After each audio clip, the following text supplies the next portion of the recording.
Welcome to WEBN Political Pulse. I'm Patty Tamayo. And I'm Amog Matthews. We begin with today's top stories. The death of former U.S. Supreme Court Ruth Bader Ginsburg has set off a tense election season confirmation. President Trump announced Saturday afternoon that he would nominate Judge Amy Coney Barrett as a new Supreme Court justice. Judge Barrett is the former Notre Dame law professor who currently sits on the Federal Appeals Court in Chicago. She has a record of voting conservative-leaning issues that involve abortion, gun rights, discrimination, and immigration. Let's go to WEBN Sophia Giordano for more on Judge Barrett's history and beliefs. Judge Amy Coney Barrett. President Trump has nominated Judge Amy Coney Barrett to the Supreme Court. The 48-year-old lawyer, professor, and mother of 7 was appointed to the 7th Circuit Court of Appeals in 2017. She was also among 4 finalists when President Trump selected Brett Kavanaugh for the Supreme Court in 2018. Barrett is a devout Roman Catholic, making her a favorite among conservatives. Critics argue that her faith may interfere with her court rulings. Barrett has argued against this claim in the past. Although I would stress that my personal church affiliation or my religious belief would not bear on the discharge of my duties as a judge. President Trump also addressed the criticism in a press conference on Sunday. But seriously, they're going after her Catholicism. It's unprecedented. They're basically fighting a major religion in our country. This is incredible. Her religious affiliation and past comments on reproductive rights, calling abortion always immoral, lead many to believe she will be a proponent of overturning Roe v. Wade.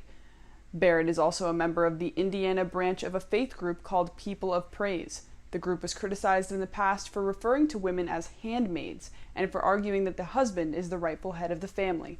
Barrett is also an originalist, meaning she favors ruling based on the original public meaning of the Constitution. I love the United States, and I love the United States Constitution. Critics believe that this somewhat old-fashioned approach, along with Barrett's history with People of Praise, could set back the many gains for women achieved by Justice Ruth Bader Ginsburg. But in her nomination acceptance speech on Sunday, Barrett praised the late justice for her work. But she not only broke glass ceilings, she smashed them. For that, she has won the admiration of women across the country and indeed all over the world. Senator Lindsey Graham told Fox News on Sunday that the Senate Appropriations Committee will approve Barrett by October 22nd. Democrats are sure to push back, but as of now, this could be one of the fastest Supreme Court justice confirmations in modern American history. I am truly humbled by the prospect of serving on the Supreme Court. For WEBN Political Pulse, I'm Sophia Giordano. Thanks, Sophia. Barrett's confirmation will be expedited considering the short amount of days before the next presidential election. The hearings are expected to last 4 days between opening statements, questions, and witness testimonies. Senate Judiciary Chairman Lindsey Graham made a statement ensuring that Judge Barrett will get a, quote, challenging, fair, and respectful hearing, end quote. On Saturday night, Democrats launched their own case against the confirmation. They say support for Barrett's nomination is hypocritical and an equivalent to vote to end the Affordable Care Act. A tweet by presidential candidate Joe Biden says, quote, the Senate shouldn't act until after the American people select their next president and the next Congress. Americans deserve to be heard, end quote.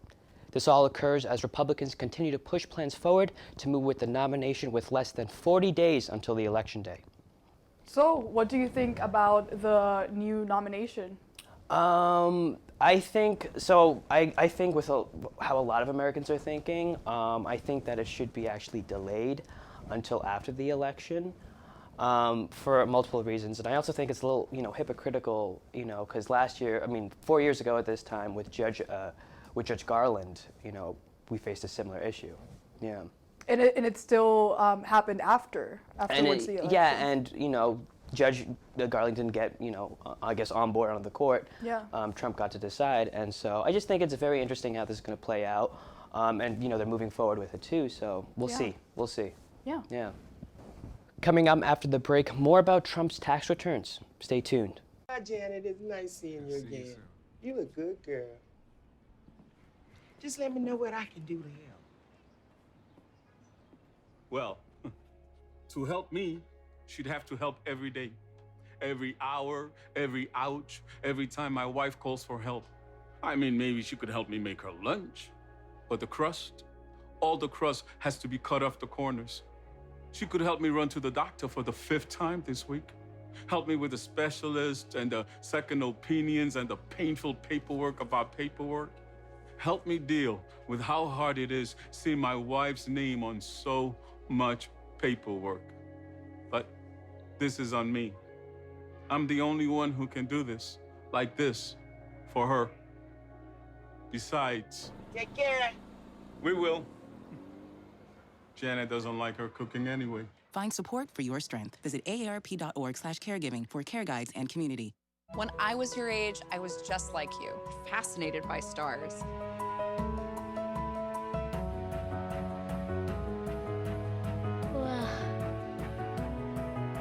But now I get to search for life in the universe. And who knows, maybe life is looking for us too. So we're like aliens to them? Yeah. Does anyone want to be a scientist now? I do. Awesome. We need more girls in STEM. Maybe we can find aliens. Welcome back to WEBN Political Pulse. Suffolk County District Attorney Rachel Rollins published a list of 136 police officers. These names include current officers whose credibility is questionable in the workforce. The list includes 54 members of the Boston Police Department and 70 members of the Massachusetts State Police. Rollins said that the list, quote, was shared as part of a commitment to complete transparency. The New York Times released a report on President Donald Trump's tax return data last night. The report alleges Trump paid no federal income taxes for a total of 10 years beginning in the year 2000. This is due to the fact that he reported losing significantly more money than what he made. His tax information also reveals specific examples of conflict of interest between the presidency and his businesses. Trump denied the New York Times story and said, quote, "I pay a lot, and I pay a lot in state income taxes," end quote. 9 general election military ballots were found disposed in Pennsylvania. It is reported that 7 were marked with Trump as a choice, and 2 of them unknown. After a federal investigation was conducted, the county's manager revealed the event to be an accident. He stated that the ballots were, quote, incorrectly discarded, end quote. President Trump has repeatedly expressed concerns surrounding the security of mail-in voting and how this could affect the election. An amendment in Mississippi could overturn a multi-step process for electing statewide positions if voted on in the November election. The current law is a Jim Crow-era policy designed to secure white supremacy in state politics. It was designed to suppress black candidates from obtaining positions like governor, attorney general, and secretary of state. Mississippi voters have never elected a black candidate to statewide office, despite having the largest black population in the nation. Advocates say if the amendment passes, it would spur more minority candidates to run for office. Coming up next, we have our international news correspondent Sammy Neves with the latest news around the world. Don't go anywhere. Bring it.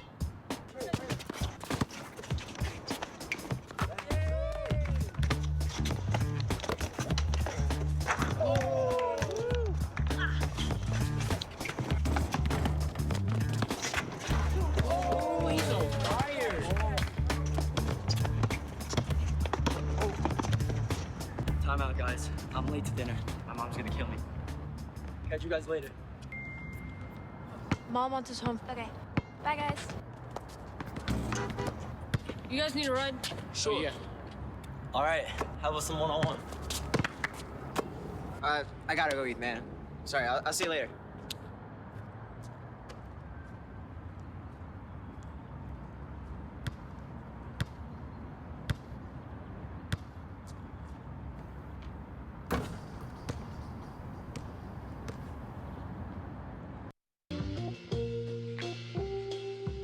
There's so many rewards in life. You coming into our home was one of the greatest rewards we could have ever had.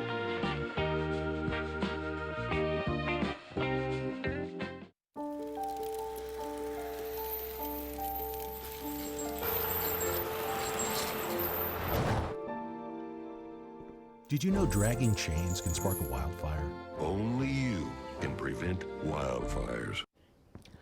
Welcome back. Let's go to our international correspondent, Sammy Neves, with the latest. What do you have for us, Sammy?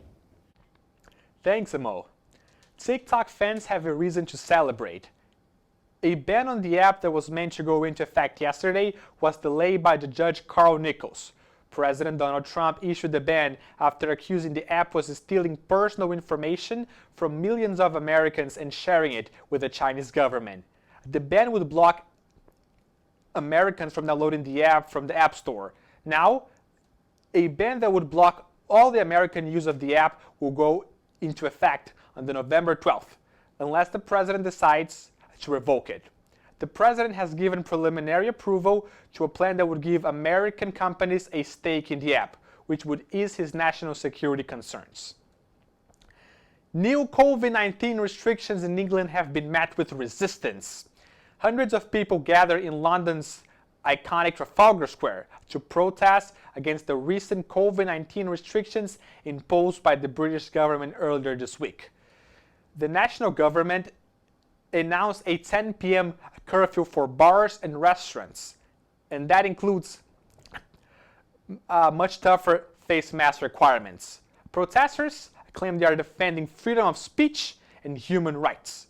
The protest began peacefully, but the police had to intervene after claiming protesters were not following social distancing guidelines. London's mayor, Sadiq Khan, criticized protesters for putting the city in risk. London has been named by the British government as an area of concern due to the recent spike in COVID-19 cases. 50 ambassadors and international representatives signed an open letter to the Polish government. The letter claims the Polish government is depriving the LGBT people of the rights and calls for the immediate acceptance of the community. The Polish Prime Minister, Mateusz Morawiecki, disagrees that his administration is denying the Polish LGBT population the rights. Morawiecki said, "Tolerance is in Polish DNA." But the Prime Minister's political party alleges the LGBT civil rights movement is a threat to the traditional family. Poland is still the only country in the European Union that allows municipalities to create LGBT-free zones. That's all I have for today. Back to you guys. The first presidential debate is tomorrow night, but it may look different due to COVID-19 restrictions. The debate will be live streamed, but it is unknown if an in-person audience will be present. Each debate will now only have one moderator as well. Tomorrow's debate will be moderated by Chris Wallace of Fox News. Wallace selected the topics of Trump's and Biden's records, the Supreme Court, the current pandemic, the economy, election integrity, race, and violence in cities. The debate will start at 9 p.m. Eastern tomorrow night and air on most major news networks. So it's basically fight night in America soon, huh? Yeah. No, I'm definitely very excited for this. I don't know how it's going to look like, but I do know that the American public has a lot of questions, and I'm excited to see on screen some of them being asked and answered. Yeah, everybody's going to be watching. I'm really curious how Trump's going to maneuver his way around the tax returns. Oh, of course, You know, I'll be keeping an eye out for that. I'm a huge fan of Chris Wallace, too. I'm excited. Yeah, you know, it's good to see him as a moderator. America. Yeah. Thank you for joining us on WEBN Political Pulse. For more news stories, visit WEBN.TV. Or visit our YouTube channel at WEBN-TV. I'm Patty Tamayo. And I'm Amog Matthews. Have a good night.